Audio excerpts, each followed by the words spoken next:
Is this a new attempt to have more of the Girls Playing Civ Christmas podcast? Shh. Oh. Okay, Snotty, you did not hear that. Imran. Oops. Oh, well, I didn't actually hear what you said, so. Yeah, right. Woohoo. Woo! Sure you did. How cute is your mouse? What? Oh, boy. Don't make me come over there and hurt you. Uh-oh. Run! Yes, start now. I'll give you a head start. Welcome to the Christmas edition of PolyCast, the official podcast of Apolyton Civilization Site, now with 100% less Y chromosomes.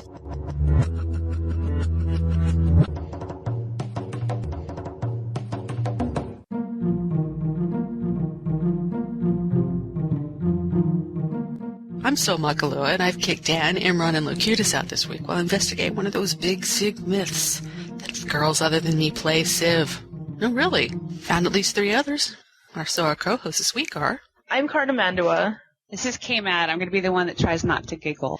Okay. And this is Nolan, Gloria. Notes. Is that nuts or notes? Notes. No, nuts. I deal with those all the time.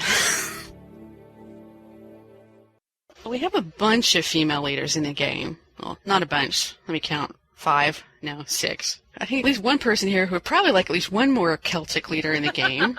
Or at least, she lived in Britain. I don't know. Well, I was pretty satisfied. I was pretty satisfied when they brought Boudica in, but, that's okay. I got to think about what other female leaders, and I thought of Mulan in China, and I just totally went blank. I'm like, I know there's others, but I can't think of them suddenly. I was thinking of a couple, like Wu Zhao in China, or Theodora of the Byzantines, who was in Civ 3, or Maria Theresa from the Holy Roman Empire might be fun. I was just thinking of women who actually led their country. Some people would say Joan of Arc, but I think she's just a great general. Worked for Civ 3, but maybe not so much in Civ 4. Yeah. I can't think of any, but I wouldn't expect to. Half of the people in Warlords and BTS, I didn't hear of till I saw them. Well, I don't know if I should admit to this, but I was a history major in college, so I was supposed to know some of that stuff. Ah. Heavy minored in history, but I had terrible history teachers in high school, so I know nothing. They got me bored on it, and I'm serious, I wish that I had an interest in it, but I don't. Oh. How many hours a day do you play, or a week is it? I don't know, and I don't want to know. Yeah. Too many.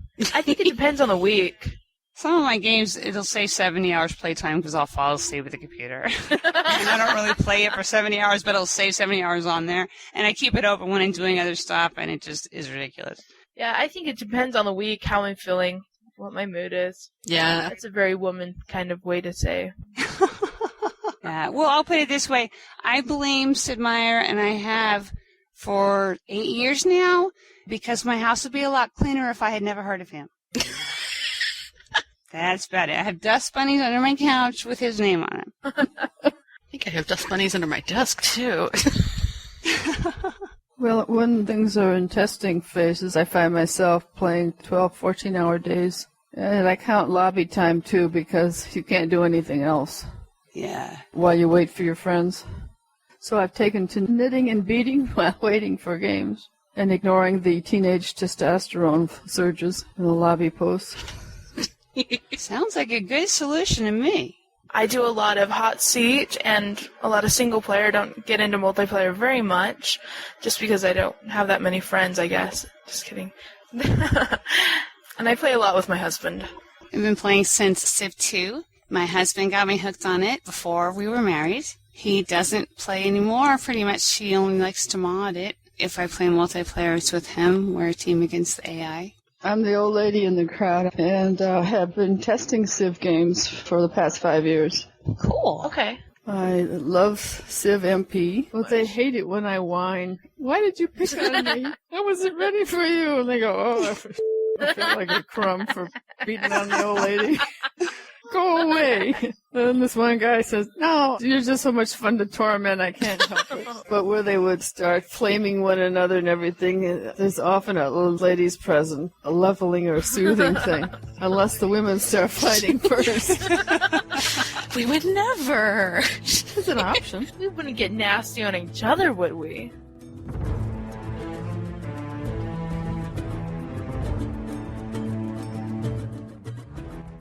And well, I hate to play into the stereotype that women go on and on and on, hop topics every 5 minutes. Yeah, but we kind of did. But hey, the conversation's all about Civ, so it shouldn't be boring to you guys. We had all the things you probably wanted to know. How we all got into Civ. First time reactions when you post in a gaming site and they're like, oh my god, it's a girl. Ugh. We all play different difficulty levels. We have different ideas about how to go to war or how not to go to war in some people's case. We all track different ways up the technology tree. Just like a typical group of Civ players. We're just girls instead of guys. Who knew? Girls, Civ. Here we are. Getting into civilization. Well, already since one common theme, almost everybody seems to fit their husband or boyfriend or whatever, like, ooh, play this game, honey. Yeah, that's exactly how it happened. No, I would actually say that's not me, but then I just remembered it wasn't my boyfriend, but it was a male friend of mine. It's like, oh, you really have to try this civilization game. No, I was mad at him. He bought it the Saturday before the Oscars. He had promised to watch the Oscars with me. They're on a Sunday, I think it is. Uh-huh. Yeah, it's Sunday, yeah. And he had promised to watch them with me because it's more fun to watch when you can make fun of the tacky outfits. Absolutely. And he kept saying, well, I'll save it after this turn and I'll be in there. And he said that for 2.5 hours. Oh. This is for Civ 2. And, of course, he wasn't reading the manual because he's a guy. So I borrowed the manual and read it during the commercials. And I kept saying, how the heck do you do this? This makes no sense. This is too complicated. And he kept laughing and saying, oh, I'll show you later. So then I picked it up to try to figure it out because it looked so complicated, and I got into it. And I eventually mostly forgave him for breaking his promise. And I did marry him, knowing he was addicted to civilization, which surprises some people. But I'm still a little bit bitter about the Oscars incident. Yeah, when I first started dating my husband, he played a lot of computer games because he hadn't had a girlfriend before that time. He was playing a lot of games, and he couldn't get the balance between girlfriend time and computer playing time. So I come over and he'd be playing his computer games, and I get so upset about it and be like, come on, let's go do something real now. And finally he just started introducing me to all his games one by one, and one by one I told him they were stupid until we got to Civilization, and it was Civilization 3, and I thought, this is the dumbest game ever. And then he got really excited about the hype with Civilization 4, and I played that one with him and really, really liked it. So then I got addicted to it a little bit more than he was.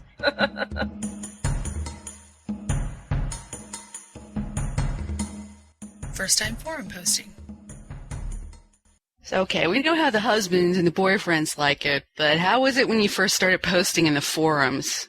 Were the guys really believing that you were a girl playing, or were they like, no, pics. We don't believe you can see pics.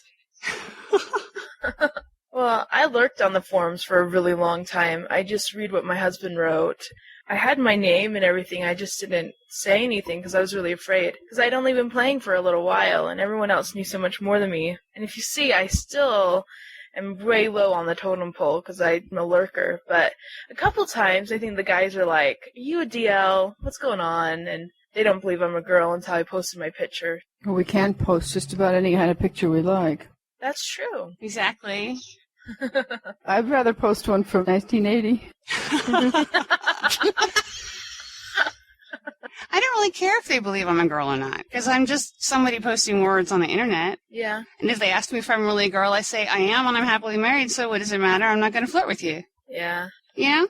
Usually, though, I find that the guys are a little bit more, I don't know, they're kind of rude sometimes and a little bit disrespectful to all their fellow players and posters. And they say some things to me that I guess I get a little bit offended, because in real life, if they said that to me, I'd really make them hurt. But I don't know. That's just me and my newness to the online posting world, I guess. I try not to get into flaming on posts, and when I do, I really seriously flame, and people go, oh, my God. 'Cause I'm kind of weird. I've been posting on boards for different games for a long time, but I registered at Poly in 1999, and I have like 35 posts there because I just read and lurk there. Yeah. And at CFC, I have over 3,500 posts because that's where the newbies tend to ask questions, and those are the questions I know the answers to. So I just have different personalities on the different boards, but I read them both. And like on some of the older games I used to play before, the online games, I had thousands of posts because I just get to talking. Right. But I don't care if people think I'm a guy or a girl, and I don't get into flaming debates with people. And, you know, my parents brought me up, you don't talk about religion or politics with your friends, so if threads go off into that direction, I just quit even reading them. Right. But if somebody ticks me off or is rude to somebody else, I'll lay into them. And people are like, oh my gosh, they made KMad mad. Because if you save it, then people really notice and pay attention. But it's better to not have to use it.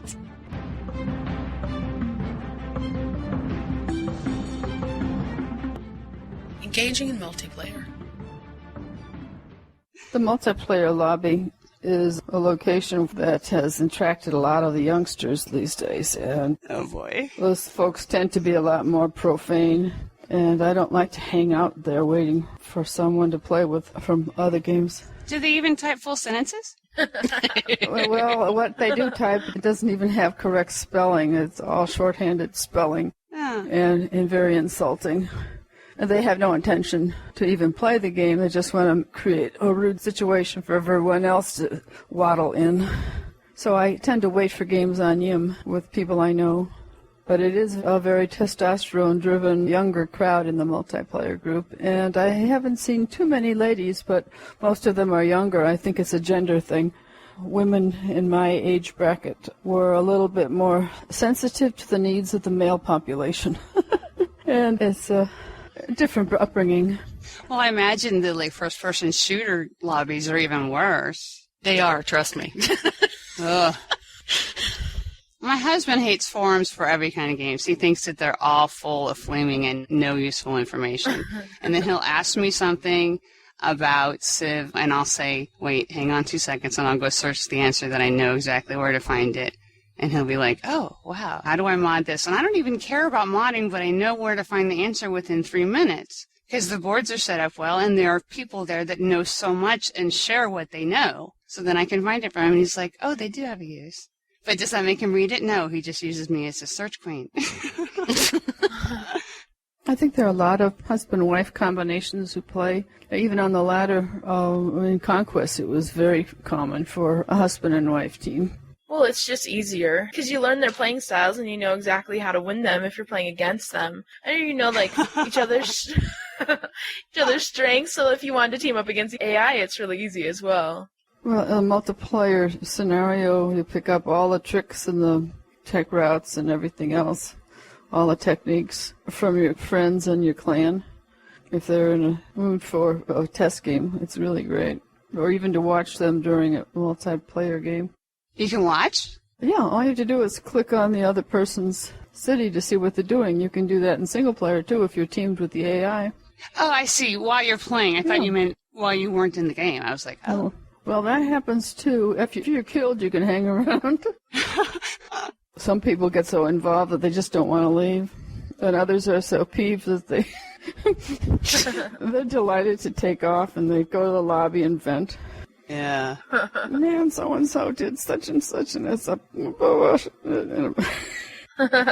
Well, some people go there because they're in a bad mood and they want to get their aggressions out, and that's exactly the time that you shouldn't be over there when you could lose, and it's going to make your day worse. Yeah. But maybe I'm being too logical.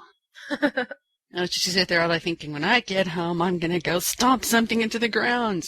Yeah. And then you get stomped. Kill somebody. Oops.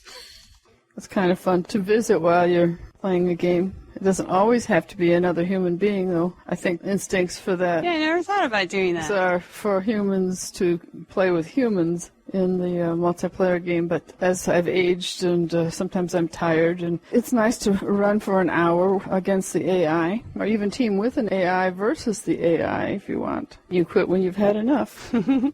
Yeah, that's how I and a friend of mine play quite often. Well, when he's available, he works a lot. We don't want to play against each other because we like each other and we don't want to get mad at each other, so we just go stomp on the AI. I wonder if that's a girl thing. To be more diplomatic. I don't want to beat you. I want to beat something with you.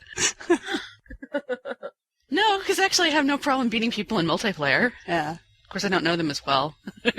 Maybe it has something to do with if you're my friend, I don't want to beat you. Yeah. I would totally feel guilty having battle with my husband, even though I'd probably lose. So that's also part of it. I don't really want to lose to him. Well, one of my co-hosts, when we were setting up the thread for this, had commented that myself and Fem weren't exactly known for a feminine playing style. And I was like, wait, on one hand I'm complimented. On the other hand, what do you mean feminine playing style? What's what feminine exactly is that? What's that supposed to mean?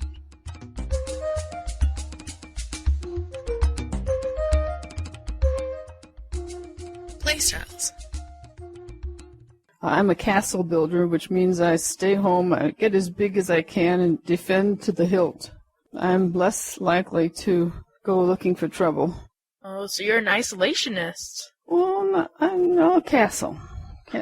Okay. I like to Diplo if it's an allowed feature in our game setup. Okay. The recent group of multiplayers have really tweaked the finer edge, the outer edge of the learning curve, and I haven't had enough time really and enough games to have refined my playing style. So it's safer you get to stay in the game longer if you don't go looking for trouble. Yeah, except me in multiplayer, I tend to go looking for trouble. Because what happens is there's always one player you'll see sort of in the middle bottom, and they'll slowly start going to the top, and then they'll stay there, and they'll start getting bigger and bigger. And you know, if you don't start taking over other people, they're going to get there first, and you're not going to be able to stop them. So you don't go for them, you go for other people to try to catch up to them? It depends on where they are. If they're next to me, then I could go try to get them. But if they're on the other side of the map, especially on a Pangea, I have to get other people first. Yeah, true. I have to go through other people anyway. I might as well conquer them first. Yeah, might as well absorb them on the way. Because I'm going to need the money and the tech, and if they're getting too far ahead, I'm really going to need the money and the tech, and the land space, and the units. And Yeah, I heard this, remember, land is power. What civilizations do you attack first? The guy on the bottom? The guy nearest you, or do you head for the leader? I tend to go for the guy on the bottom, because if somebody is really low down, probably they're having trouble anyway. You could probably use the land better. Yeah. That happened in a pit boss game I have going, where there was somebody who was stuck on the coast on this Pangea, and there was only myself and one other human player next to them, and they were way low at the bottom, and I and another player split their territory. Also because this guy, I think, was getting sick of the game, and he was just like, oh, kill me, somebody. Yeah. But we now have the problem that there was somebody that we weren't paying attention to on the other end of the map who has teched up into gunpowder, and we just got there. That's only because about 3 or 4 players got together and said, okay, we have to start sharing things because he's about to steamroll over us. So it goes differently every time. Sometimes you're on the winning side, and sometimes you think, oh, I'm doing well, I can go attack any minute now, and then someone rolls over you with a stack of death. How does this work out in single player? Well, my answer definitely shows I play single player because the guy I attack first is the guy that nobody else likes, so that the other people don't get pissed off at me for attacking their friend. Yeah. Because I tend to go light on power for a long time, and I don't want everybody else coming and dogpiling on me when I'm already in a war. But then once I decide I'm going to go to war, I over-prepare for approximately 4,000 years, so that when I do declare war, I have enough stacks of death that I can take 48 cities on one turn and the guy's dead in 2 turns, and I don't have war weariness issues. It's ridiculous. Javi says I over-prepare to an extreme extent, and it's not really that bad, but it is really, really bad. And I cannot act rush to save my life because I need to have 48 more of each different kind of troop than anybody who is sane would need. But I definitely can't attack somebody who 4 other civilizations like, because then I'll get a -1 with everybody, and even if I'm at +13 with Pakal, I don't want a -1 because red clashes with my hair. I'm like over worried about that. About diplomatic negatives, I like totally freak out.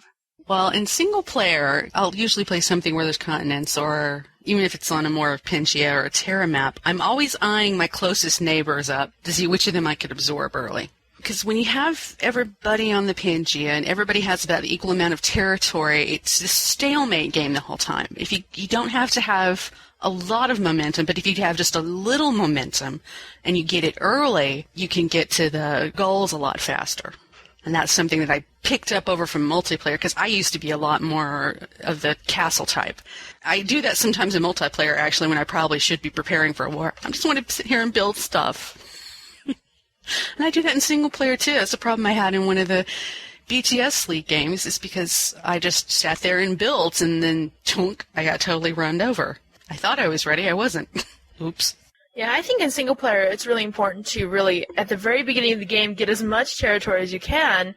I think that gives you a huge benefit over your neighbors. I always like to figure out where my neighbors are really fast and then just start expanding in their direction. And then they don't have as much room. They can't get their techs up as fast. Then a war a little bit later is way easier to win. Well, I expand in their direction, but to me, an early war is get steal. Yeah. So I don't go to war a little bit later. I go to war a lot later. But I do expand really aggressively and just hope that I can be nice enough with them that the close border tensions won't mess things up. And if I put my mind to it, the close border tensions get really bad, then I'll just flip their city and then the close border tensions go away. That's really convenient. And stupid, kind of. Because you'd think if you take away one of their cities, they'd be a little mad, but instead they totally forget that your borders used to be too close. Oh, problem solved. Gotta love that AI. Oh, you can have that city, please. It's on us.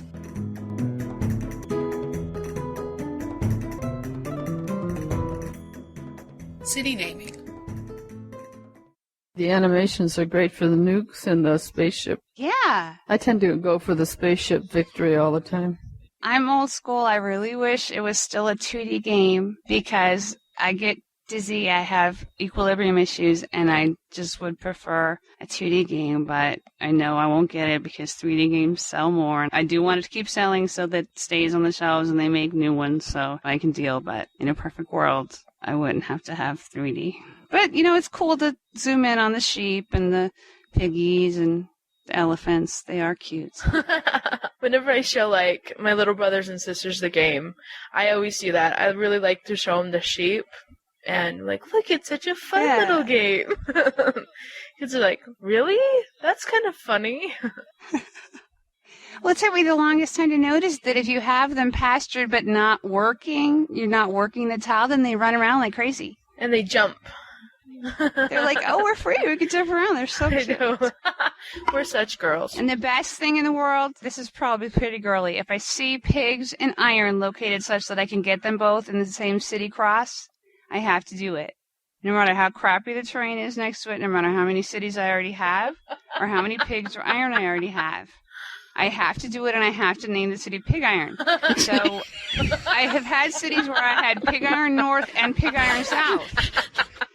And I have to turn to Hobby if he's sitting here playing WoW. I'm actually sitting in his chair right now, and if he's sitting here playing WoW, I tell him, honey, I just founded a city that has you-know-what in it. And he goes, pigs and iron. I said, yeah, I got pig iron, I got all pig iron. And he just, kind of rolls his eyes and laughs every single time because he is good to me.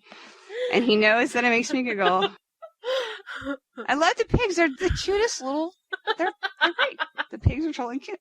I thought it was just me that liked to do that. Do you rename your cities?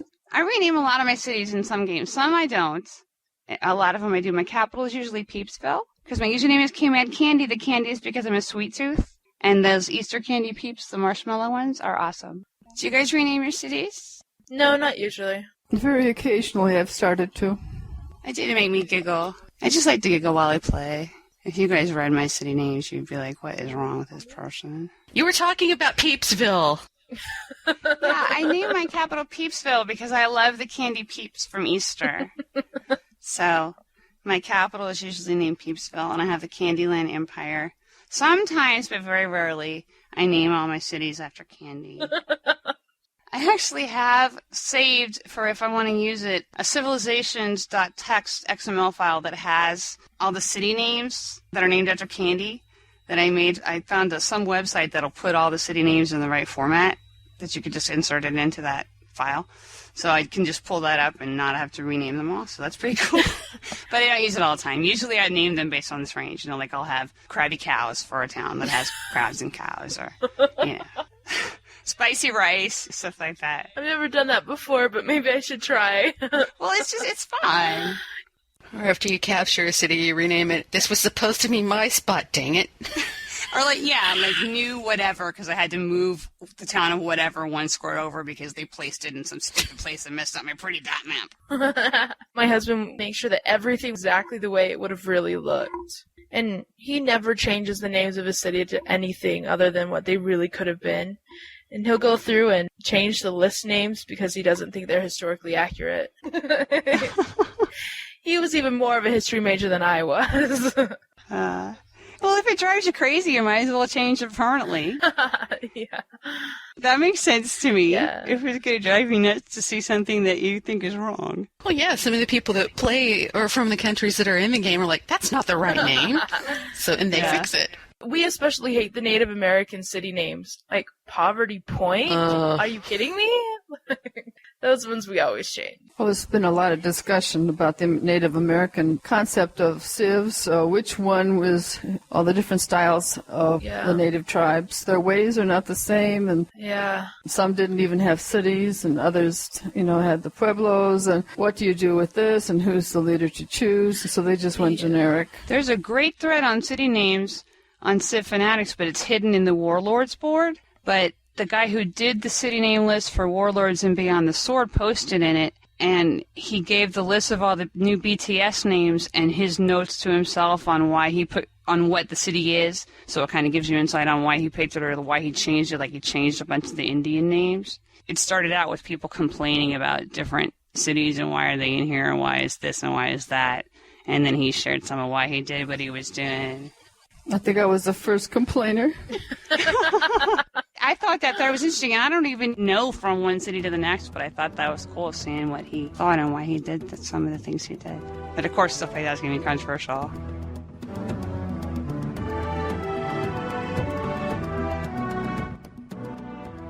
Difficulty levels.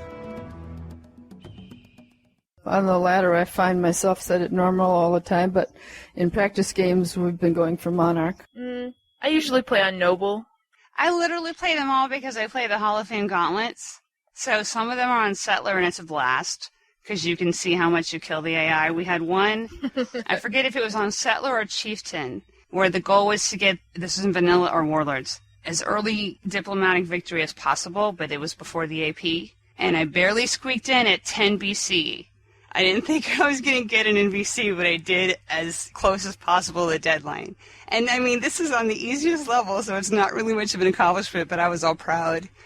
There was a gauntlet for deity for the same thing, to try to get the earliest possible diplomatic win. And I didn't even finish that one. I didn't win the Settler one, but I finished it in time. I did not finish the deity one on time. I didn't finish it for, like, several months afterwards. It took me 1,000,000 tries, and I was even handpicking my opponents, and I kept losing, but not getting rated as Dan Quayle, because when I lose on D, I get rated as Ethelred the Unready. So I'm a good loser. But I finally got my deity diplomatic win on One City Challenge, because that's the only way I'll ever play deity, because them having two settlers is too much of an advantage for somebody who cannot go to war and get their land. Because One City Challenge, I know I never need any more land. So it's a big way to totally cancel out their two-settler advantage. And so I have to tech to mass media as fast as possible. I have to build the UN myself because I'll never be second in population if somebody else builds it. So I finally won that one, and then I finally won another one with random opponents. But, I mean, even still, that's not like I can't win deity as a normal game. I can only win deity in this one circumstance of going for a specific victory type and being One City Challenge, so that doesn't really count. I can lose on all difficulty levels. Oh, me too. Usually I play Noble if I'm trying something that I think will be hard, Monarch, and then Emperor if I'm doing One City Challenge. because that I do a lot, and it ends up being easy. Well, one of the few times where I've played Deity, except where I'm just torturing myself with how much I'm going to lose painfully, it was actually one of the Realms Beyond games. And I didn't do a report and turn it in, but it was this one where you were Rome and there were all these barbarians, and you didn't know until you started. Oh, yeah. Yes, where you were stuck on that continent and there was no other way to get off. And you had this huge territory of barbarians. That is also how I learned to like slavery, too. And I'm looking at that and the barbarians, I'm like, this is why I don't play Deity normally. I normally play around Noble, although I've kind of slipped in the past couple of months because I've been playing Warlords level for the Tri-League tournament stuff, and I'm actually glad I'm not playing intermediate level because I think most of the times I won it's been by luck. Realms Beyond had another deity event recently where you weren't stuck alone. We were Toku, No. and we were on a continent with Mal and with Julius, and Juana and Isabella were on the other continent, and in my version of it, and I was the only one this happened to, Juana and Isabella stole all 7 religions. I'm playing deity back when it had the lowest happiness levels. I think they changed that in BTS. And I had no temple options, no state religion options at all. It was harsh. Dang. Mal killed me in like 500 AD or something. I lasted for a while. I lasted longer than I thought I would. But he killed me. Declared war at pleased. He was mean.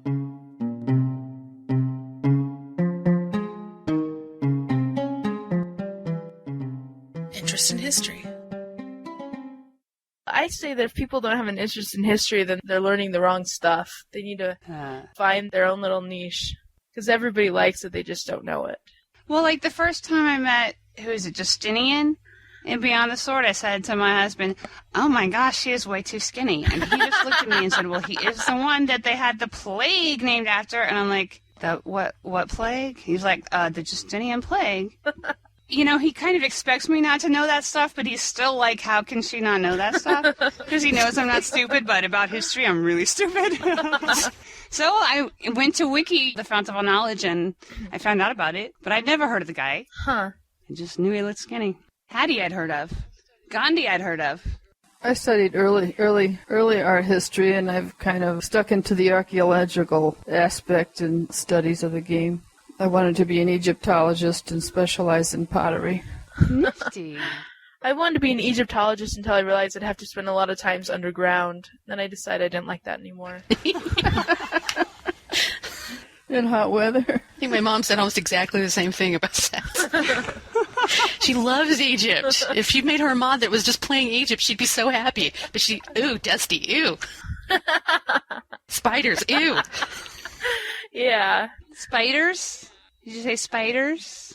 Yeah, I really wanted to be an archaeologist, and I was like, wait a minute, that goes against my whole philosophy of life. Being dirty, sleeping outside. Would you be interested in visiting any of the civilizations that you've played? Oh, totally. I still want to go to Egypt and Rome. Yeah. I want to go everywhere. Yeah, I want to see all this stuff for real. Yeah, all your great wonders in real life. That'd be cool. Yes. I've got to see the Great Wall. Yeah, that's a nice one. I saw a brick of the Great Wall Brick. when they came on tour. I don't think I've seen any. My parents have seen like 5. They travel all the time. My brother went to China last month, and he played Civ 4 for a little bit, but his computer won't really handle it. So they were going to go see the Great Wall. I said, okay, make sure you stay on the same side of it. You know, got to watch out for the barbarians. He said, oh, yeah. And he reported back. He was fine. He didn't see any barbarians. He was okay.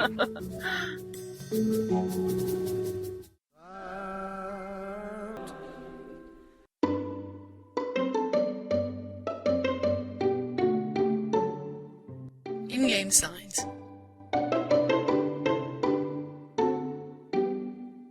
If I know for sure that I'm going to put some wonder somewhere, I have to put a sign on the map to remember not to put another national wonder in there and mess myself up. I am the queen of putting signs on the map.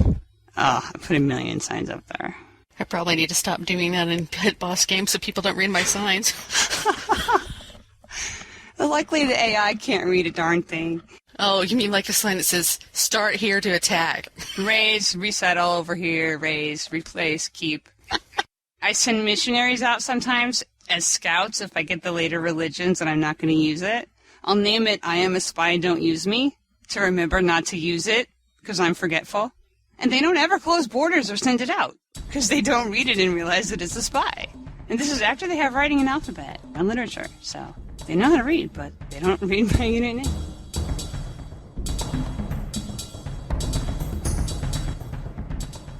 War strategies. If I am in a war and I know it's coming or I'm going to start one, if you're Monty, I'll let you come gas yourself out against my cities. And then I'm taking it to you. I don't want you pillaging my pretty cities. So I'm going to you, and you're just going to have to deal with it. And then I'll face the war weariness because I don't care. I don't want you messing up my pretty little towns. So when the war comes to me, I don't really like to defend. That makes sense. Yeah, there's advantage to taking it to them, at least on their stacks. Mm-hmm. There's a stack there, and you know they could do a lot of damage. It's good to weaken them, especially if they're sitting out in the middle of the field and you could snipe out one of them. And sometimes even if you're down to just a couple of units, but they're less units than you, and you probably still want to attack them because you have a little bit of an advantage by being the attacker, instead of just letting them sit there and hit on you, unless you know that they're a little outdated and you have good defenses. Like Monty. Yeah, but then after that, you definitely want to go get them back before they build back up. The war weariness is hell. Have you ever taken an enemy city, decided you didn't have enough units to hold it, and abandon it, and then go back and take it again and bleed down their units? That just sounds like a waste of time to me. I was in a pit boss game, and that technique worked very well. I haven't done it to get rid of their units. I did it once after reading about it on the board so that I wouldn't lose my units that were trying to defend it, because I knew that I would. So I just pulled out of it to let him have it. I never thought about doing it for that reason. Interesting. I've only done it a couple times. Oh, this pit box game I was in, we decided that taking cities after a few times cut down their population number of the city, and then you can pillage the land around it. So when they do get it back, it's not really running properly. Then you get all of their workers. You can manage a big civ that way. And they keep sending help to fix it up, and then you can get free workers off of it and a couple of other advantages. And it turned out that against human players, we just decided that leaving the city empty was a lot more thoughtful than either of us occupying it.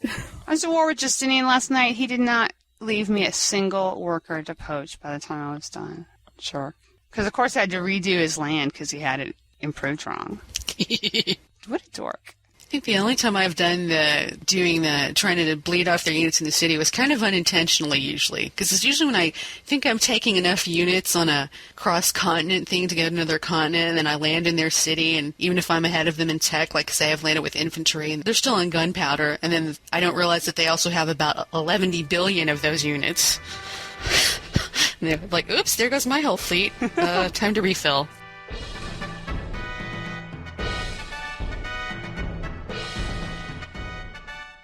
Most powerful unit. If I have Cristo Redentor spies, because I can change their civics, and that is totally overpowered, and it totally does not cost enough espionage points, in my opinion. It's ridiculous. Note to self, must try this. I find the workers the most powerful unit in any era. Oh, man, Gandhi's got the best UU in the game. Yeah, that one extra move, just more helpful than I think people realize. And he's got a really pretty color, too. I like being India. This one pit boss game I was in recently, we're doing a post-mortem on it now at the Polyforum. We had a stack of 14 workers to make instant railroads deep inside enemy territory, and I never thought of workers as tactical weapons. I have done that, taken workers along, especially if I'm attacking somebody early, or if there's a gap between our borders, and I know I want to get my units there faster, I will do the workers and start roading towards them beforehand. Oh, yeah, bring along the Corps of Engineers. Exactly. There's a new city name for us. The worker building city can be the Corps of Engineers.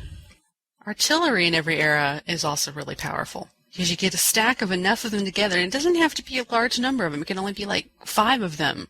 But working together, they can bring down the city defenses so fast, and also on a city that's really well defended, you could sacrifice them for collateral damage to get them down. Mm-hmm. And you don't lose nearly as many units going into heavily defended cities. Or spies, the overpowered unit can do it too. Yeah. I suicide more siege weapons now than I used to if I go to war. Before steel, if I go to war really, really early, they die more now than they used to for some reason. I don't get lucky. but they're still very useful. The spies make wonderful scouts. Oh, yeah. The barbarians don't eat those up. They can pop guarded barb huts, and they can get on caravels before astronomy. Now, they don't necessarily get good results like scouts do, but scouts can't pop the guarded huts because they can't fight the warrior, but the warrior doesn't realize the scout's there. He lets him move on the spot.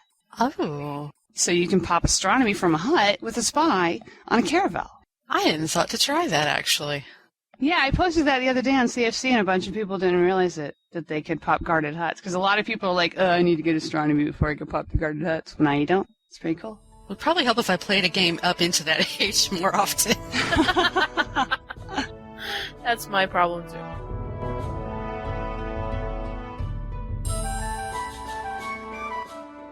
Playing morally. We had a discussion, I think it was the Civ Fanatics that started, about playing morally. At least from what I've heard so far, I think that we women playing do tend to play a little more, I can't do that to them, than the guys would. Because I think a lot of times we would go, I'm not going to attack them, the guys will just roll straight over them. Well, I will stay in slavery until 3000 AD. I think I play morally sometimes just because it's pragmatic. Sometimes I don't choose slavery because of the slave revolts. Or I like the UN global things like the freedom of speech and free religion, whatever, just because I like the happiness bonus. I love slavery. I will rip my people away all the time. I'm just addicted to it. Doesn't feel very moral, but, that's why it's there. I love Apostolic Palace because it lets me end wars. And then to be moral, I just end them because I wasn't ready for it yet. I don't not attack people because it feels mean. I don't attack them because I'm afraid somebody will attack me back. Self-interest. Yeah, just pragmatic, I think. It just seems a logical thing to do sometimes. Yeah. I'm not being nice to them. I'm being a wimp and protecting myself. But I don't feel guilty over my citizens anymore. I see all these people post about they don't want to use slavery, and I'm just like, I didn't used to understand how powerful it was, but now, man, I try to stay in it forever. If people are starting to learn emancipation, I'm like, no, don't learn democracy. I don't want you in emancipation.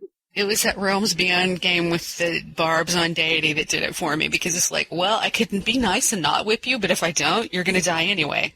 So now that game, I did not rename the capital to Pig Iron, even though it did have pigs and iron. I don't know if you remember, but I do, because I had pigs and iron in the same cross, and I did say that I got pig iron when the iron working came in, but I didn't rename it because it was capital. That was cool today. Till Mouse stole it from me. Especially early on. They grow so quickly that you don't even notice almost, at least with slavery. Yeah. But then I get to the point where other things are more useful than slavery.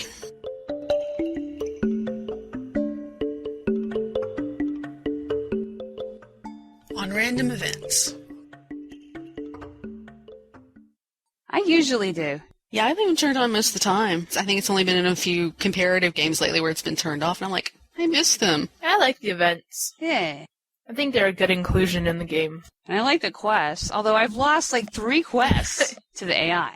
And every time I'm like, I can't believe you did that. I really like the Holy Mountain one. Yeah, that's what I was going to say. I really like the Holy Mountain one, but it's really hard to get. Can you give me a hint, a clue? I just settled one next to Cyrus once in the most junky desert location. It was total crap, so I settled in and then gave it to him. And he took it. He shouldn't have. But I got the happiness and kept it, so. Well, that's good. One needs an indicator, like, take the fog of war off that tile so we know which mountain. Especially if we're playing on a mountainous map. Which mountain again? There's like, Well, I got it once when the mountain was in fog of war, and it showed me the mountain, but nothing around it. But you could tell from fog gazing that it looked like it was ocean around it. And now there were islands close enough that I could get it within the cross. So I settled it and it was fine. But I've seen a picture of one case where the island could not be gotten in any city radius because of how culture will only spread 2 tiles across water. And that everything within that was going to reach it within 2 tiles was not settlable. It was ice and junk. So that was a wasted realm.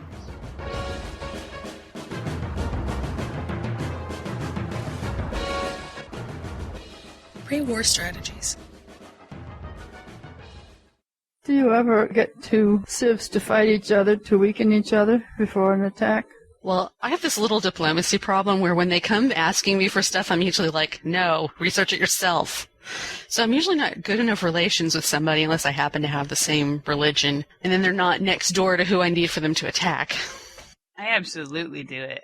I concentrate on getting them to like each other or getting them to not like each other. If it's more advantageous for somebody to not like somebody that I'm going to attack later on, I'll try to bribe them or use spies to get them out of the other guy's favorite civics if I have enough points.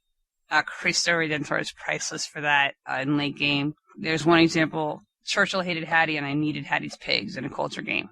So I gifted him flat out education and liberalism, philosophy, whichever one. One of the prereqs and liberalism so that he would go free religion, and then he would quit hating her, because the reason why he hated her was faith. And he did, and then I got my pigs. But if they didn't like each other, then I would get a negative for trading with his worst enemy, and I would get beat up. And I do the same thing, trying to get them to not like each other if I want them to fight with each other so that it make my life better. Yeah, I guess it's my player weakness. I don't usually think of diplomacy as a tool. I usually just think of big stack of death as a tool. Well, I'm good at it because I have to be. It's self-preservation because I'm not good at war. Yeah, I have a lot of practice of politics from just my job at work, so it comes very naturally when I'm playing Civ.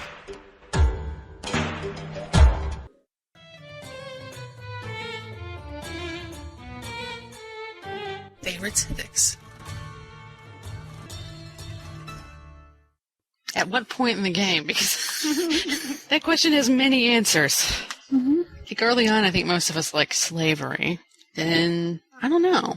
Sometimes you want to organize religion. Sometimes you don't have your religion spread enough to make it worthwhile. In the later part of the game, you want things like free religion and free speech and all that.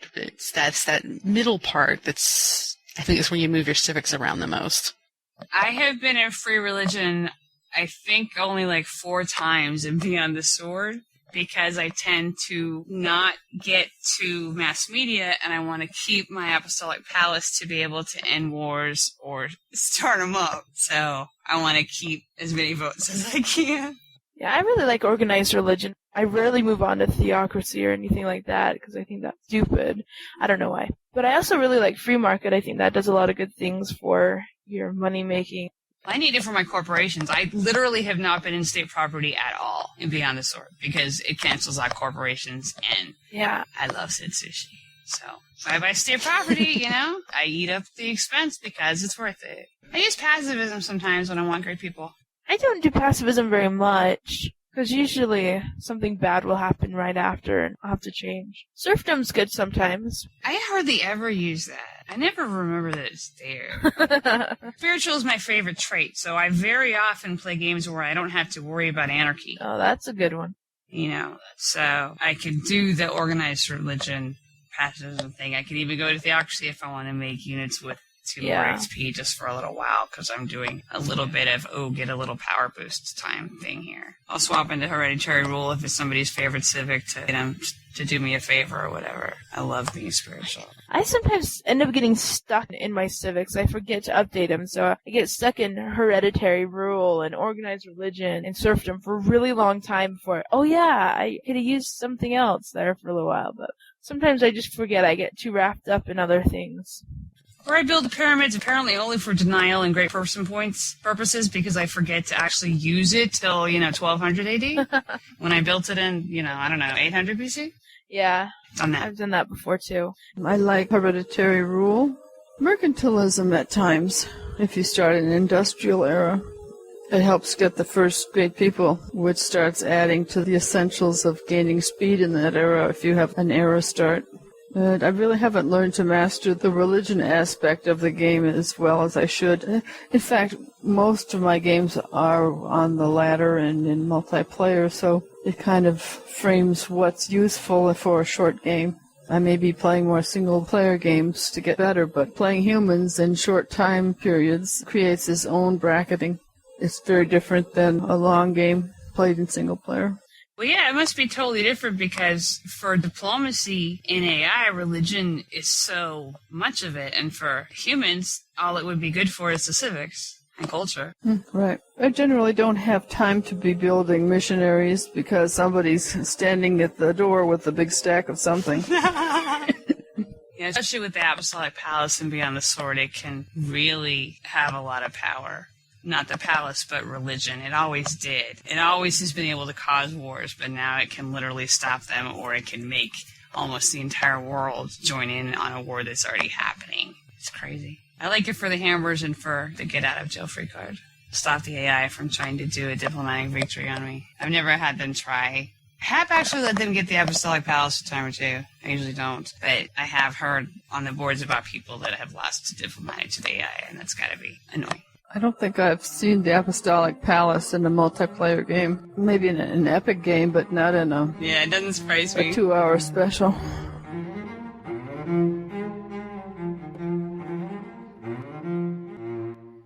Most useless unit. Warrior. Explorer? Explorer's pretty worthless. They can't even get Woodsman 3, can they, to be the good new medics? I never build warriors or explorers, because I can get archers really fast, and there are other things I can do. Use spies and things. I think scouts are useful early on because they can let you see the land, but then there's no reason to upgrade them to explorers or to even keep them around. For me. Totally. Once I know the map. And explorers is like, well, really, what is the point? But I guess some people use them for medics. Yeah.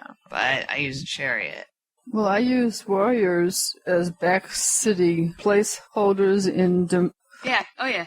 under the monarchy settings. It's a sign of honor and great respect if my capital is guarded by my original warrior at the end of the game. My people are so confident in him and his vast knowledge that he's gained over the years that he controls this powerful city. And him alone in his, loincloth and club, he is going to guard it.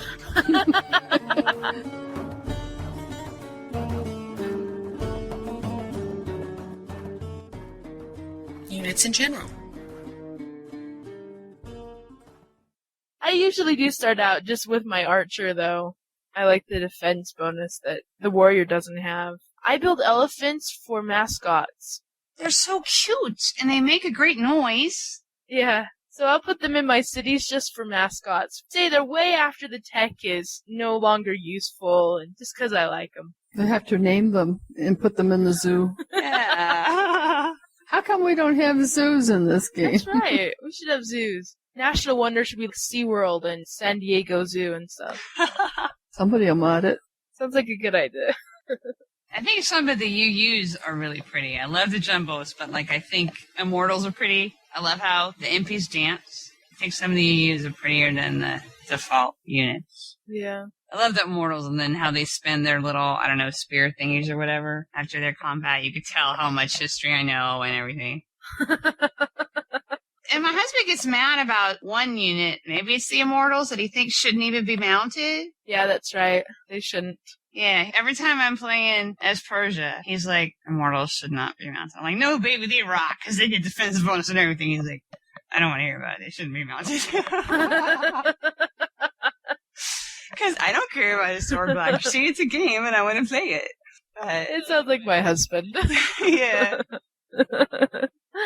Every time the topic comes up on the boards about do you want realism or do you want game balance, usually about the Romans and is their unit too strong. Like, I want balance. I wouldn't know if the realism is correct or not if it hit me over the head. And then there's my husband. But the Romans were too strong, so game balance doesn't matter.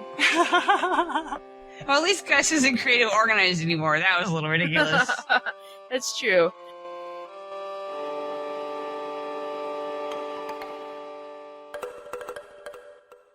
Technology routes. If it's a very bad start, I research the region map tech. And I learn it very quickly on turn 0, and I get a map that I like better. Which a lot of people think that that's totally lame, and they're allowed to think that, but I just want to have a game that's fun. And sometimes it's fun to see what I can do with a map that I kind of think is crappy, but sometimes I just want a game that I think is doable. I play by mood. Every game is by what mood I'm in that day, Yeah, there's sometimes when you want a challenging start, and there's other times you're like, don't do this to me. If I'm going to stick with it, it depends on what way it's crappy. Maybe I'll want to get Stonehenge really early so that I can get more land and hopefully less of it will be crappy. Because I'm not going to be able to go to war with people because I'm me. Yeah, where I've had my capital looks like it's going to be in a not so great food, it's not going to grow as well, I'll automatically start researching along like bronze working and iron working. It's like, where's the metal so I can grab someone else's city? Because mine sucks.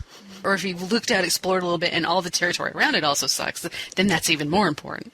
I always push for archery because, like I said before, it's kind of my pet tech. I don't like warriors. But if you're playing with the EDU, the Celtic archer is a girl. So that's kind of cool. She's a nice redhead Boudica wannabe. Does she have only one, what? Or Oh. I know, you'll have to look at that yourself. I'm sorry, I had to ask. The top 2 reasons Boudica led in that poll. No, they're not Amazonian women. They're Celtic. Yeah, So. that's maybe. Ladder games, you're dead if you don't go bronze first. At least you have to know where your metal is. If that doesn't turn anything up, then you look to your land for a quick food source.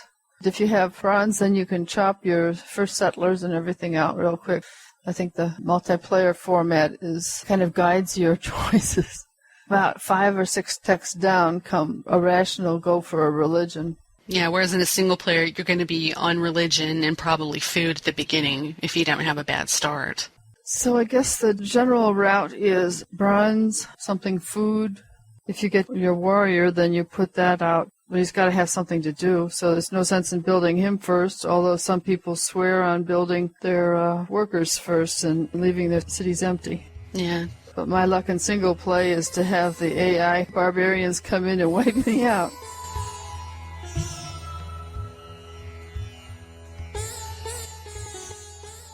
Restarting a map. I think I've done that a couple times. Or do you stick it out? I don't stick it out if I'm not in the mood. So true. Once again, another woman answer. Well, also, I play a lot of Hall of Fame gauntlets. I had to because I was a total reloading addict from way back before I think some CFC and Apolyton readers were ever born. From the days of NetHack and Rogue. I started playing the gauntlets because with their mod you can't reload or the games are ineligible. And there you want to get score. And I'm not a milker and I'm not really competitive, but if the game if I lose a city to the barbs early on, then I'm not going to recover. And so I just start over for that. If it's going to frustrate me in a non-HOF game, then I restart. But if it's, okay, the AI has out-teched me and I don't know what I'm going to do, then I'll stick with it because it's fun to see what happens. Usually. Sometimes I'll save it and stick with it later because at the moment I want to bash my head against the wall. Yeah. But it is fun if I pull myself out of a hole. I said if, not when. I don't always manage it. Yeah. Like I said before, I'm capable of losing at every level. It's a special talent of all of ours.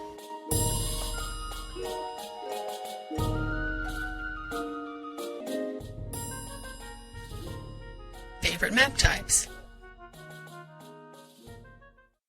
I really like playing on big and small. I don't think I've tried that one yet, but I rather like Terra because if it's going bad on the home continent, I have an escape route. Just get to astronomy and run. Terra's fun too. Yeah. I got in Terra Kick and that's all I played for a long time. Terra is really fun as Joe. Oh yeah. Right? He's the one with Carax. Oh, yeah. That's wicked fun. I like big and small because I really like sushi now. In single player, do the AI know there's a land out there to race for? There was a thread about that on CFC, and I don't know if they know where it is, but they start out the game knowing how many sea tiles and land tiles there are, and they're programmed to build X amount of boats eventually if there's X amount of sea compared to land. So they'll find it eventually. But I don't think they're programmed to beeline for astronomy if it's a Terra map in that sense. But if you're Joe, it's fun because you don't have to wait for astronomy to go over there. The problem with it is you have to make sure that your first cities aren't so good that you want to keep them. And then you get to the new world and you turn your original cities into a colony. And then how do you get to optics fast without getting wonders that you don't really want to lose, but that's half the fun. And I like big and small because of sushi. And I like inland seas a lot for one city challenge games because you have trade routes to everybody really early.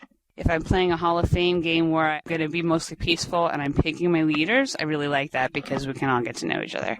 And I like that for Conquest One City Challenge games because everybody's reachable. I don't try those in vanilla. I do those in Warlords, and if I don't get the Great Wall, I restart. Because having barbarians come when I'm trying to conquer the guy halfway across the world on the other side of the map that doesn't wrap around is a pain in the you-know-what, because I don't have time to deal with the barbarians pillaging my improvements while I'm over there killing that guy. The other thing I like about Terra is that it leaves part of the map unsettled, whereas normally when it's on there, it's just, on a large continent, every little corner is settled, and there's like nothing left. Because the AI will settle anywhere, even in the middle of the tundra, where there's no use for it. Yeah, it's true. That's why I like Terra too, because I knew that there was more land to expand.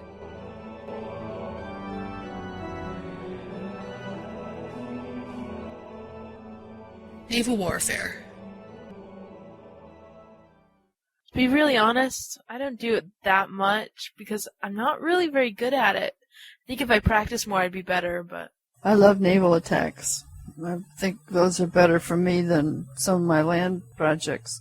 Yeah, the naval battle is more interesting now in Beyond the Sword. Because before that, I don't think the AI was like, oh, there's a sea out there I can fight in? You know, they didn't really notice it. But I've had a couple of games where it's been Joao and... who else? Well, I remember the one with Joao, but he came with a whole stack of the Carricks and other stuff and was just like coming along. I totally didn't expect it, and he landed a bunch of troops with him because I couldn't see into the stack that there were troops, too. Yeah, Zhuam has really good powers with that. Yeah, and I totally had to build up extra navy because I had both him and Ragnar trying to fight off, and it was nice, though, to actually see them using it. I ended up rushing to astronomy anyway because I have to have privateers. It's, moral imperative, so... Okay, I love privateers. Totally. There's nothing more fun than randomly attacking the people that you say you're friendly with. That is the best. Man. And you get great general points when you're not at war. I have had games where I've gotten 3 great generals before I've ever been at war with anybody. You cannot beat that. Now, why do I need great generals if I'm not really planning to go to war with anybody? I don't know. Nobody says I have to play this game logically. It's just fun. It's just fun. But I love privateers. They're awesome. Yeah, they're my favorite. I'll just go and whenever I see anybody else's boat, it's like, oh, I'll attack you, and I'll attack you. This is for beating me to a wonder 1,000 years ago. Sometimes the AI gets a little too smart, and I think they figure out who it is. I had one game where I attached 2 great generals to privateers because I was just having way too much fun, and the AI was totally slow, and they were getting slower because I was blockading them. So I put 2 great generals on different privateers and gave them both leadership, so they got me more privateers. And then, who was it? Some leader started researching chemistry, the forbidden technology, because they had astronomy already. But my privateers were so promoted they could handle galleons. But this guy was learning chemistry. I was like, no, I don't think so. So I declared war on him so that I could keep earning XP when I was not at war. And my husband was like, dude, that's not very logical. And I'm like, it doesn't have to make any sense. So I killed him before he finished researching it. And then Pakal started trying to learn the forbidden technology. So then Pakal had to die. But then I realized I had kept so many cities over on the continent that those 2 shared that I was just going broke. So I was like, well, okay, I must admit I've actually won this game because I kept them in the Dark Ages for so long with my incredible privateers. But you can totally cripple them if you want to. Oh, it's great. I really like the aspect of the backstabbing, and I don't do this in real life with people that I like. But in the game, man, I'll tell you, the backstabbing, like, oh, we're so friendly with each other, and I just killed, 3 of your ships. Mm-hmm. That's actually my SIG on CFC is, oh no, those aren't my privateers. That great general I just got while I'm not at war, I popped it from a hut. It's like something like that. Because I just love how they're like, well, she's the only one with astronomy, the only one with chemistry, and she keeps getting great generals. I don't know who those privateers belong to. And I've had games where one guy knows astronomy and one guy knows chemistry, and they're friendly with each other, but they don't trade them. That's good. I'm like, I love you. Thank you so much. I can keep having my party. You guys are dumb, but I can keep having my party. And I've been trying to learn how to actually deal with it when they actually do get to frigates. Oh, no. And learn how to do the naval war thing, and that's why I was doing the Future Star games. And it's kind of fun. And it's bizarre because you have to deal with subs and with stealths and with normal ships. And, if you have stealths on the score, they won't protect your stack at all. unless the other guy has stealth, so he knows that your stealths are there. And then you have to be able to see the subs for the same reason. Now, if only we could start with the privateers earlier. No, because then the AI might have them when I do. Oh, I hadn't thought of that. That might be bad. Yeah, it's no fun when they start getting privateers.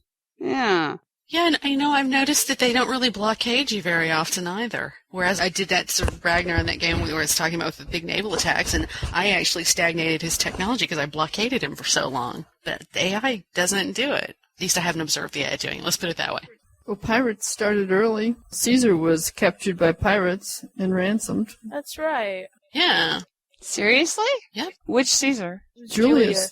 In historical writings, he was captured by pirates, and when he returned, then he started doing more of his well-known things. How fun. I had no idea. See if you were a history buff. Just kidding.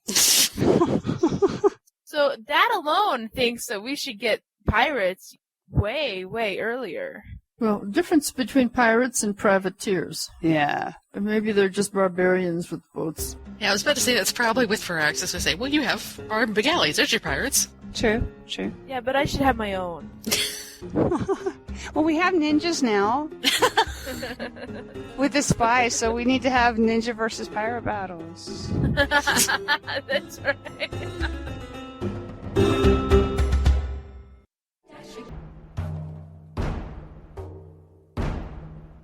There's a diplomacy game every Friday night, and we're always looking for subs. If anybody wants to come in, it starts up around 6:30 Eastern time, whatever, if it's standard or daylight.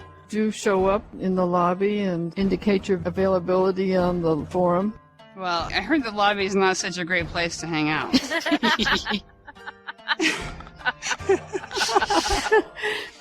Well, then post in the Poly thread and say what your name is and that you're available to sub. It's different because they play it on epic speed, so everything takes forever. Do you enjoy that, or does it drive you nuts?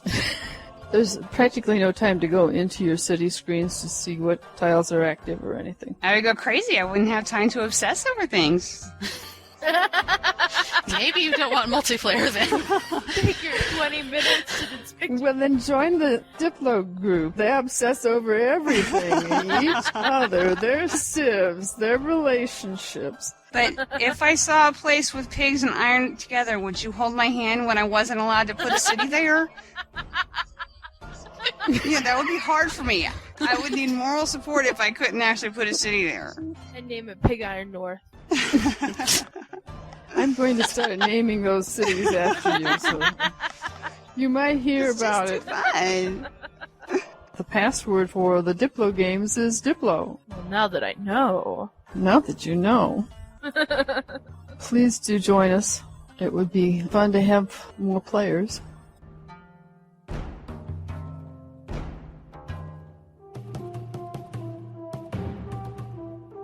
Random leaders.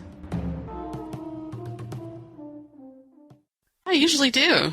Especially for multiplayer. Do you ever do that for multiplayer, Nolan? Oh yeah, all the time. Yeah, Saturday game is random all the time because people used to, before BTS especially, would complain if somebody got the Inca. Oh, well, he's got the Inca. Or you'd have the game where everybody, if he picked, everybody would be the Inca. You know? That's where the random thing in P kind of got started. And I got so used to doing it that I do it in my regular game unless I specifically want to play somebody. I'll play random sometimes, but that's usually if I just do random everything. I just want to see what will happen. A lot of times I'll just choose. I usually choose my own leader because most of my games I start with, okay, today I feel like trying out X. You know, I feel like going for diplomatic, or I feel like doing OCC, or I'm really going to try to make myself go to war. Or I feel like doing it doesn't always work out that way, but I almost always start with something in mind, so then I'll pick a leader for that. I like to change my name according to my civ. So I'll choose my leaders for that. So like things like, oh, my favorite, Charlemagne. It usually has Anna in it because that's my name. But it's like Anna Robbie or... We were actually reading through all of my save games last night. My husband was like, oh my gosh, like all these random... I think that's funny. But, oh yeah, Washingtana. Washington. How about the rest of you? You guys do anything weird like that? I do that sometimes. I always change my name because I always keep so many saves that if I use the default name, I'd have to always get that, replace it, and I'd be like, well, no, because I can't remember if that was the one I wanted to go back to, da-da-da-da-da. Right. So it has to be something that'll help me remember what game it is. So it'll be something with, like, a change leader to be KMad, or I'll just put K whatever, or something that will remind me what I was trying to do. I should probably start doing that. The future start dual maps, I was KFD or something. And I have way too many that start with K because of KMad. I really ought to just start them with other letters randomly so that if I need to go through and find something, not by date but by alphabetical, I can sort by name and actually find it in there because I have 50 zillion that start with a K. But I don't do things logically.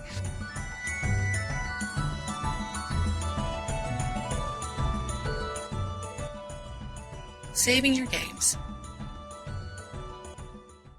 Late game, my turns will take so long that I save it halfway through the turn because I've gone through my cities at this point and now I need to do XYZ with moving my troops if I am at war, and I don't want to lose the progress I made when I went through each and every city to make sure they were pretty and doing the right thing, because that took me 20 minutes. So you end up with a lot of saves when you're obsessive compulsive like that. Does anybody go back to a previous save and fix things up or do things differently? Depends on how frustrated I was when I saved. Yeah. I think once I got attacked by Ramses when I was really not prepared.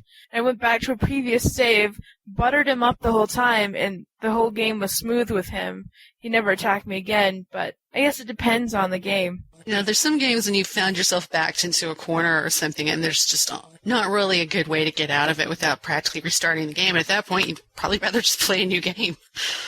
I'll save them. If there's a point that it could go either way, I'll save it with a name that reminds me of that.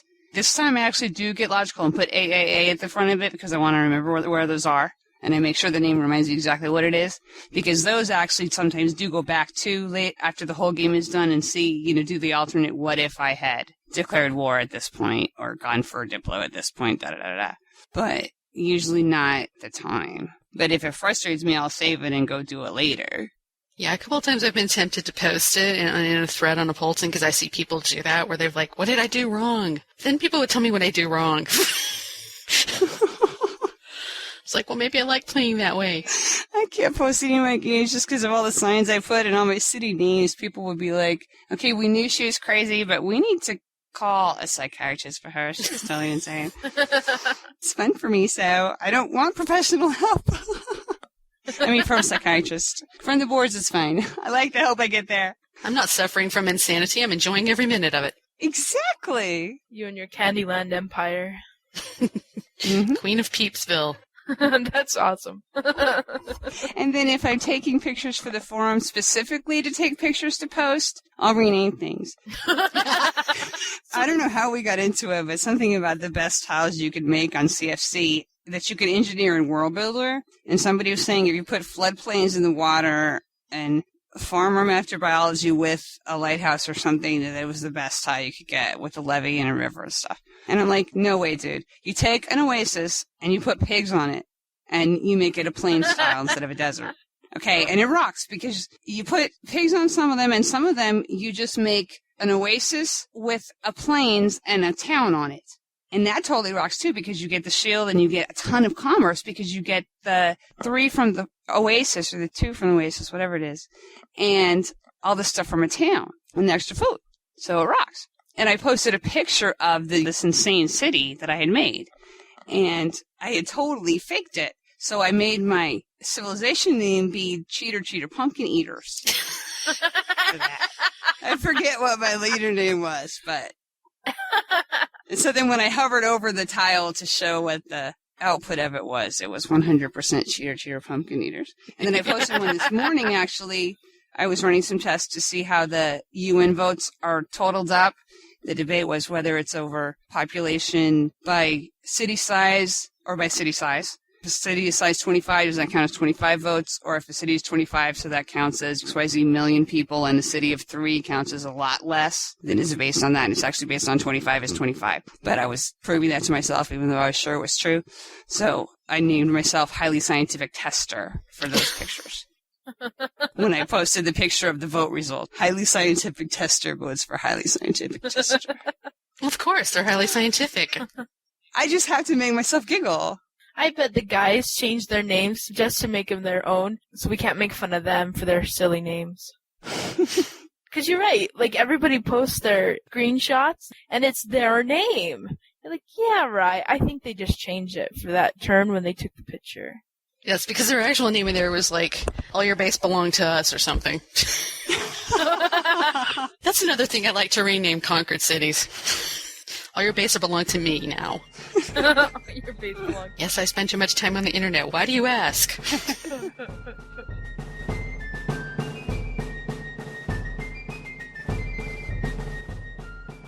The modding front. Do you ever play the mods? I don't. Played Final Frontier some. I know, my husband does. Play them sometimes, but I'm usually playing straight Civ. It's not that I don't like them, because I do like them. I play Rise and Fall, too, but it's... Oh, hubby likes Rise. It looks too complicated for me. This is why we had to stop talking about mods on regular PolyCast. None of us played them. And there's so many things I still want to try in the normal one. And I know if I try that one, then I'd want to try a million things because there's all the unique victories, or I forget what they call it. Yeah. But the victory conditions for the different civilizations. So I would want to try all of those and never have time to do anything else. That would take a year and a half. But it's really nifty. I belong to a group that has been getting into Final Frontier. Now, that's a whole different animal. The spaceship, the city screen's different, everything's different. It feels like a whole new game. Well, I played the EDU mod because my husband worked on it, and he likes it when he sees that I'm playing it. That's just different because the ethnically diverse units, and they all have their different areas, and that's kind of fun. They changed some of the unit graphics in BTS. Did they use any of that stuff, or did they do their own stuff? Yeah, they did use some of the EDU stuff. Cool. They used the Babylonian one, because they did it by eras and by regions. Uh-huh. So they used the early era, like the ancient ones, but they didn't use any of the later ones, and that's what made it into the mod, was the later versions. Oh, and the earlier ones. My husband's telling me as he's standing behind me. Yeah. I'm like, I don't know, I just play. Well, that's cool that they use some of it.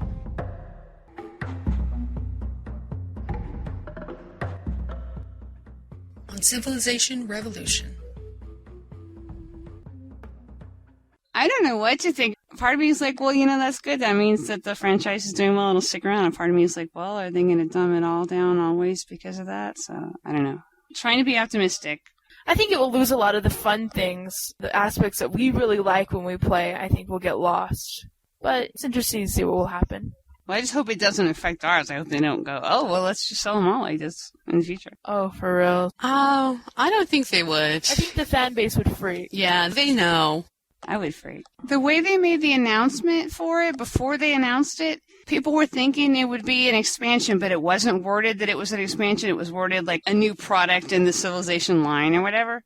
I was worried about it that it was going to be Civilization, the MMORPG. And posted that on CFC, so people were, running with that about different things that you could do. Oh.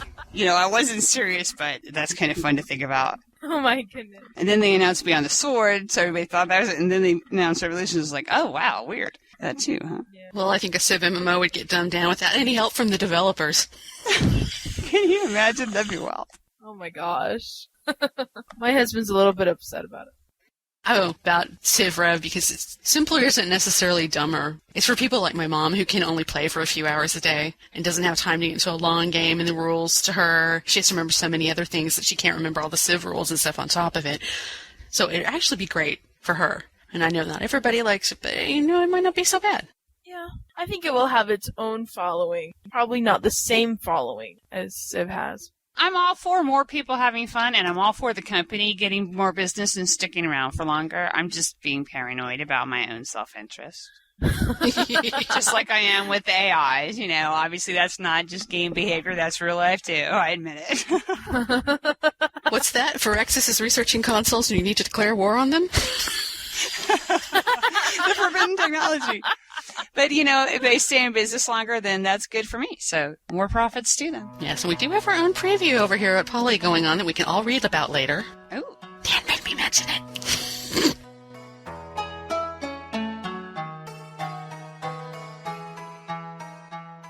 Civilization 5 Wishlist.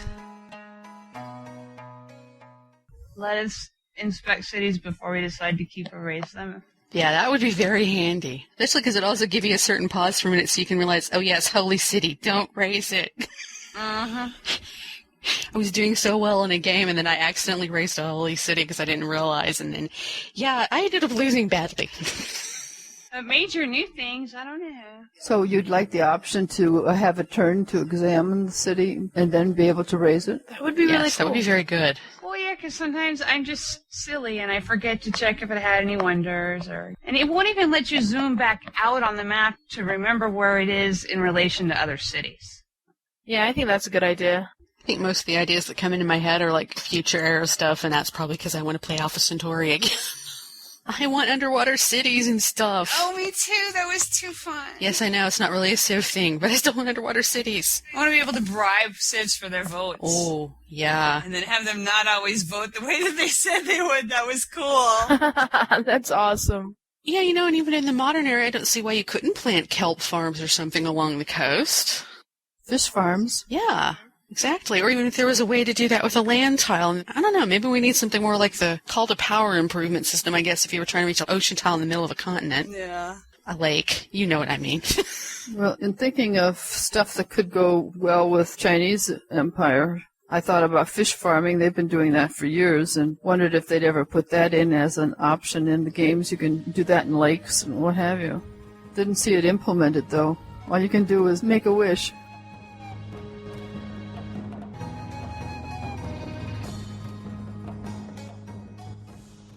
History lessons. I have learned some history from the Civilopedia, and I have to tell you, I don't have the game open right now, so I can't quote it to you, but the best Civilopedia entry in the whole entire game is for the, ballista elephants? Whichever you use based on the war elephant. Is that the name of it? The Khmer. That Civilopedia entry rocks. I'll have to go read that one again. Yeah, I know people tend to go into you can't really learn exact history from Civ, and some people say it's supposed to recreate it, some people say it's not supposed to recreate it. But sometimes you see things and you understand things all of a sudden. Like when they first put strategic resources in Civ 3, and I was playing on an Earth map, and everybody was getting into fights over, let's guess, the Arabian Peninsula where all the oil is. And I'm like, all of a sudden, a lot of things just became very clear. Or the stupid wars you get into because somebody has a resource and you don't. Yeah. It's like now this stuff I read about in history where people went to war over this thing which I thought was stupid at the time, now I totally understand why. Yeah, so true. Well, I was playing on the Earth map, and, okay, this shows my knowledge of history and geography, but I'm serious, I have none of it. Is it the New World, the Americas, that doesn't have any horses? Yeah. Okay, so I'm somebody on the Europeans. I forget who I was, actually. I think I was Louis. But I met the people over there, Monty, and I think it was Roosevelt. And I felt really sorry for Juana, because his starting position sucks on the map, if you've seen it. Oh my gosh. Yes. And he needed horses. It was totally unfair that he didn't have horses. So I traded him horses, and I traded him this and that. And I was complaining to my husband that I didn't have some other resource that shows up only over there and not over in Europe where I was. And that it wasn't fair that he didn't have horses over there. And he just looked at me like, you are insane. The world was not made to be fair as far as where resources are. You don't get bananas in whatever place. And you don't get horses over there. And you don't get incense over there. And you don't get spice over there. And I'm like, but everybody should have healthy cities. How am I supposed to have a healthy city and a happy city if I can't get spice until astronomy? That is not fair. I like to have big, healthy, happy cities, and I need my wine, and I need my bananas. He just is like, okay, honey. I need my sugar and my bananas so I can have bananas Foster. Exactly. Thank you. I'm bizarre because I don't really like to go to war, which is usually the best way to go get more resources, but I like to have a lot of resources because I like to have happy and healthy cities. I hate to see the toxic green cloud for unhealthy cities. And you can see it from outside. You don't even have to be going through your cities to notice it. So you're horribly punished for having not enough health. So I should learn how to go to war, maybe, but what can you do? It's fun. Get all your aggression out. Call in today. 301-637-659. 301-637-POLY. 44 121 288 7659. That's 44 121 288 Poly. Or you can Skype us at the PolyCast. Log on to the official PolyCast website at polycast.apolyton.net.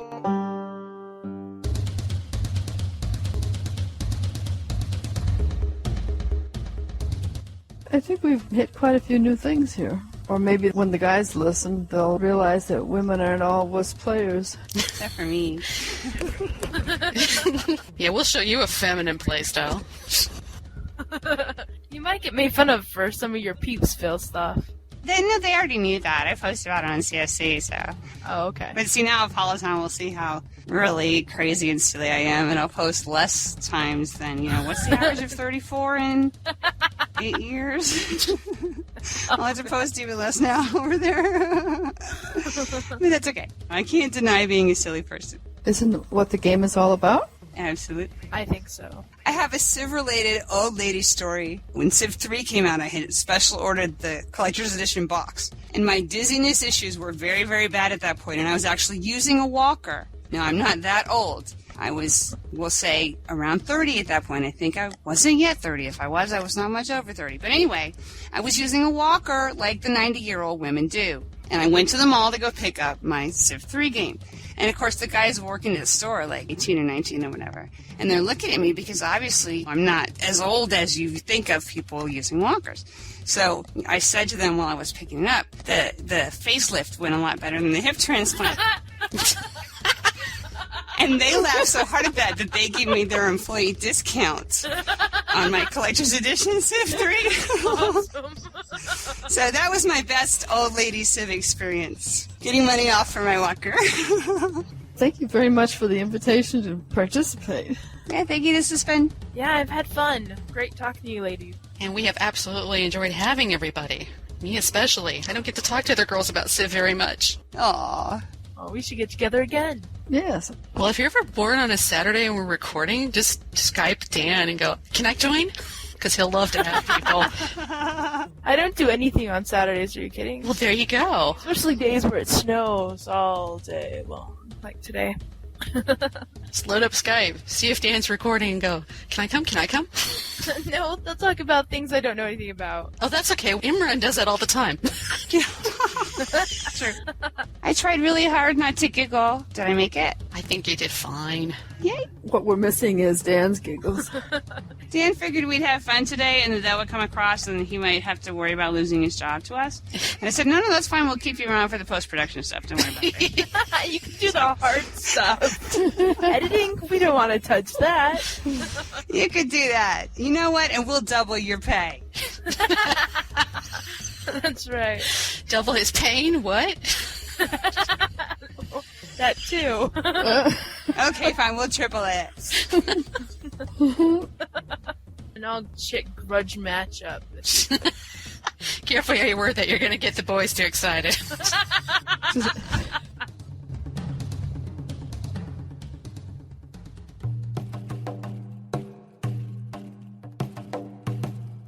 We pretty much covered them, just sort of hit all the topics from the side as rather than going straight at them, which is actually, I think, better. Oh, well, I'm sorry, official host, but I was actually asking Nolan. Oh, I'm sorry. I'm sorry. I think the guys will listen to this one because they want to know what we say. Have you been listening in? Did you hear all of our secrets? Don't say that on the air, by the way. Oh, yeah. Oh, no. We're not talking here.